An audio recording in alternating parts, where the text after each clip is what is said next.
GFLN 75 days ప్రోగ్రాంలో భాగంగా ఒక ఈజీ TLMతో మీ ముందరకు వచ్చానండి. ఇది ఆపోజిట్ వర్డ్స్ కోసం చేశాను. మీరైతే కనుక ఇంకా క్యాపిటల్ స్మాల్ లెటర్స్కి చేసుకోవచ్చు, తెలుగు అక్షరాలకి చేసుకోవచ్చు, రైమింగ్ వర్డ్స్కి చేసుకోవచ్చు, నెంబర్స్కి చేసుకోవచ్చు. దీన్ని ఎట్లా ఆపరేట్ చేయాలో చూద్దామండి. దీన్ని ఇలా లాగితే దీని opposite word this, that, big, small, fat,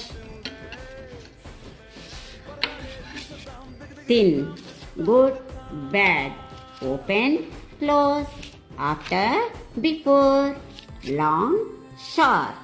మళ్ళీ అయిపోగానే మనం ఇలా క్లోజ్ చేసుకోవచ్చు. చాలా ఈజీ TLM అండి. దీన్ని ఏ విధంగా తయారు చేయాలి అనేది ఫుల్ వీడియో చేసి నేను అప్లోడ్ చేశాను. ఒకసారి దాన్ని చూడండి.